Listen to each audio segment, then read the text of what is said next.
Salam alaikum, salut à tous, bienvenue dans cette vidéo. Donc petite vidéo explicative sur un retour d'expérience. Je vais vous expliquer comment j'ai fait pour me lancer dans la Dark Kitchen par la cause de la sous-location professionnelle. Let's go. Frenchy Host. Donc bienvenue à tous dans cette vidéo. Vous savez qu'ici on parle de business, business éthique, immobilier éthique, business en ligne. Et le sujet de cette vidéo du jour, c'est mon histoire sur laquelle je vais vous expliquer comment j'ai fait pour me lancer dans la Dark Kitchen, à l'époque où c'était vraiment à la mode, par le biais de la sous-location professionnelle. Donc ça a commencé en 2022, donc il y a à peu près 1 an et demi, 2 ans. J'ai eu l'opportunité de récupérer tout un petit immeuble. Dans cet immeuble, il y a effectivement, comme vous le savez pour ceux qui me suivent, il y a en tout 3 appartements que je gère en sous-location, et en bas, il y avait un local commercial disponible. Donc en gros, l'offre du propriétaire, c'était de pouvoir gérer le bâtiment complet. Donc c'était un réel défi pour moi, surtout au niveau du local qu'il fallait que j'exploite. Bon, moi j'ai eu la chance d'avoir énormément d'expérience entrepreneuriale quand j'ai commencé par le commerce en 2012 avec l'achat-revente, chose que je n'ai réellement jamais lâché, à part depuis que je fais des allers-retours aux Émirats Arabes Unis.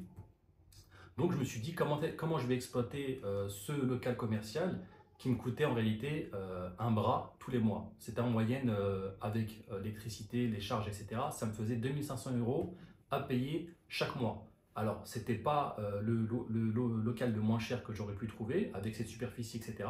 Mais je ne pouvais pas cracher sur cette opportunité de pouvoir gérer tout un immeuble en sous-location pour les appartements et aussi exploiter le local commercial de la meilleure des manières pour pouvoir le rentabiliser et pour que ça puisse me servir.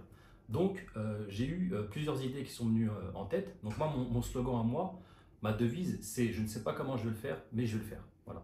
Donc quand il y a une opportunité qui se trouve devant moi, si vraiment je vois que ça va être trop chronophage, que je ne vais pas pouvoir gérer par rapport aux activités que je gère en amont, etc., là je vais dire non, laisse tomber. Mais si je sens au fond de moi qu'il y a une opportunité et que c'est intéressant de pouvoir se lancer, malgré les risques, parce que les risques c'est de pouvoir assumer des loyers chaque mois, et aussi il y a eu la caution, etc. Donc ça m'a fait énormément sortir d'argent par rapport à ça.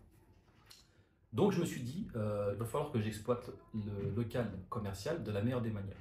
Donc j'ai eu pour idée, il y avait une partie qui était entre guillemets une annexe au local, qui était séparée de la partie stockage.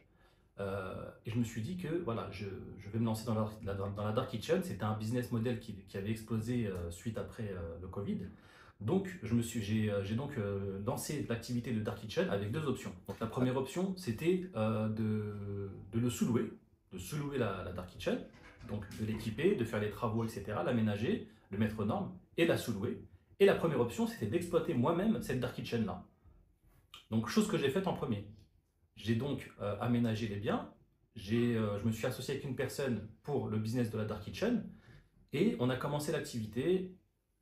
Ça m'a fait une expérience supplémentaire par rapport à, on va dire, mon CV. Donc pendant plusieurs mois, on a exploité la Dark Kitchen, et en toute franchise, c'est un business, j'avais pour intention de pouvoir le lancer, que ça prenne suffisamment, que la mayonnaise prenne suffisamment, et que je puisse l'automatiser pour que je puisse me dégager de ce business model-là. Malheureusement, c'est un business qui a tourné un minimum, on pouvait payer nos charges, etc. Sauf que ça ne tournait pas suffisamment pour pouvoir payer des gars qui puissent gérer, manager ce business-là. Donc, ça a été très chronophage pour moi. Au bout d'un moment, on s'est posé la question, on a pesé le pour et le contre, et on s'est dit, bon, vaut mieux arrêter au bout de 6 mois, on a vraiment eu une bonne expérience. Et le truc, c'est que moi, à côté, j'avais d'autres business. Donc, j'avais le commerce, et j'avais la sous-location pro, la conciergerie, et puis d'autres bricoles à côté, d'agence web notamment. Donc tout ça, ça faisait énormément de choses. Il faut savoir que le business de la cuisine, pour ceux qui sont vous pourrez me le dire en commentaire, pour ceux qui sont dans ce business-là, dans la restauration, c'est un business qui est très pesant, qui est très fatigant, qui est très chronophage. Donc c'était un truc que je m'étais dit que je ne me mettrais pas dans ce genre de business-là. Mais comme il y a toujours une partie digitale dans la Dark Kitchen, en réalité la Dark Kitchen c'est du e-commerce mais de la restauration. Parce que la Dark Kitchen, qu'est-ce que c'est? C'est le fait d'avoir une présence sur les plateformes de type Deliveroo, Uber Eats, Just Eat, etc. De faire plusieurs marques sur ces plateformes-là, mais tout se passe sur une même cuisine pilote. Donc c'est une cuisine qui peut faire plusieurs, entre guillemets, restaurants. Donc c'était ça l'idée d'exploiter plusieurs restaurants. Donc nous on avait fait des burgers maison, qui étaient excellents d'ailleurs, on a fait une marque de donuts, on a fait une marque de hot dog, on a fait une marque... bon, on était resté sur ça, on voulait faire du mexicain, etc. Mais on était resté sur ça par rapport à notre expérience qu'on a eue. Donc super expérience, ça me fait une ligne en plus sur mon CV, sur mon LinkedIn, mais voilà, très chronophage. Donc si ça ne se passait pas bien, malheureusement ça ne s'est pas passé aussi bien qu'on le voulait, il n'y a pas que des réussites dans l'entrepreneuriat. Donc qu'est-ce que j'ai fait par la suite? J'ai sous-loué la Dark Kitchen, je l'ai mise en location, et moi mon local commercial, ça me servait de stocker ma marchandise par rapport à mon commerce, le e-commerce, etc. Et donc c'est comme ça que j'ai pu exploiter le local commercial de la meilleure des manières pour que ça me pèse le moins possible en termes de finances sur ma société. Donc après, il s'avère que j'ai eu l'envie de venir aux Émirats, donc de faire des allers-retours pour pouvoir développer des activités sur place, de mettre mes enfants à l'école. Donc moi, je fais mes allers-retours assez fréquemment. Et donc pendant plus d'un an, donc pendant un an, j'ai dû gérer à distance le local commercial et qui était un réel poids financier par rapport à moi. Donc pendant un an, j'ai pu gérer, etc., payer mon loyer. Donc il faut savoir que j'ai à peu près 5-6 000 euros de loyer avec mes sous-locations, plus le rythme de vie des Émirats qui coûte assez cher, comme vous le savez.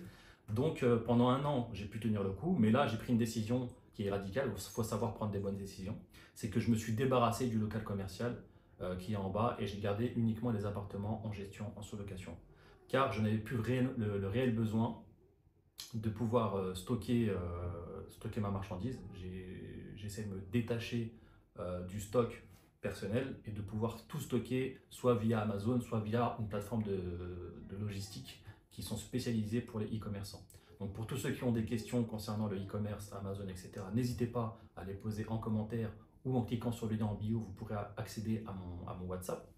Donc je me ferai un plaisir de vous y répondre pour tous ceux qui ont des questions par rapport au e-commerce.